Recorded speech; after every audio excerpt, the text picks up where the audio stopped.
this morning, Pinellas County Sheriff's deputy stopped a white female, who was driving the silver car that's behind me and suspected her of DUI.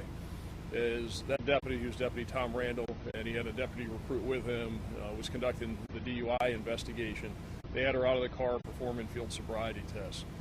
A passenger in the car, there was a white male by the name of Dylan Tompkins Holmes. It's a hyphenated name. It's a 26-year-old white male, was a passenger in the car. He began to obstruct the investigation by yelling to the female not to cooperate, not to answer questions, etc. And Deputy Tim Verdon arrived to back up Deputy Randall on the traffic stop. Deputy Verdon asked Tompkins Holmes to remain in the car, not to interfere with the investigation several times. He refused, continued moving about the car, tried to get in the driver's seat. Deputy Verdon thought he was going to drive off, and he was very uncooperative. It resulted in Tompkins Holmes exiting the car and being arrested for obstructing the investigation. He was handcuffed, and he was placed in the back of Deputy Verdon's cruiser. When he was in the back of the cruiser, his pants fell down and he fell to the floor of the car. Deputy Verdon helped him off the floor of the car and took him to the side of the vehicle and attempted to help him get his pants back up. At that point, a struggle ensued, and Tompkins Holmes reached for Deputy Verdon's gun and took the gun out of a holster, and there was a struggle over the gun.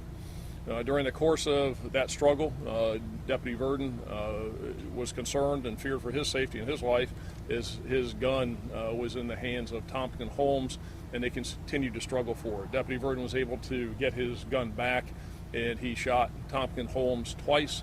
One round hit him in the wrist and in the thigh. The other one was in his abdomen.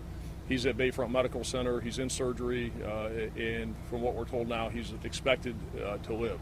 It's an ongoing investigation. I've given you what I know at this point. It's fluid, as it always is. This is only a couple hours into the investigation, but that's what we know now.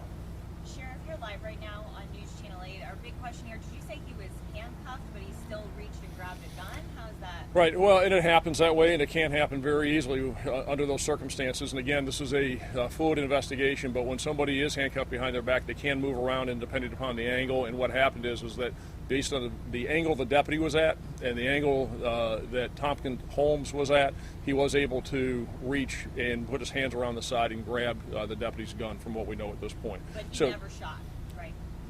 The suspect? No, he never shot. No, he never shot. No. But it very easily can happen, and there's a lot of flexibility, and it's very fluid when somebody, even if they are in handcuffs, is you can move around to the side, and you are able to use your hands and your fingers, and you are able to grab. So it depends upon the flexibility of the person. So it very much can happen, and it did happen in this case. You said 2 shots were fired into the suspect. Were more shots fired out of the weapon? No, just 2 shots. And the deputy did, under those circumstances, what he's trained to do, and that is to create distance and to get the gun back and to make sure that he's safe. And that's, from everything that we know at this point, that's what happened. But again, I can't stress to you strongly enough is that we're a couple hours into this. It is an ongoing investigation, and we will continue it, and we'll be able to update you, when we know more. But that's what we know at this point.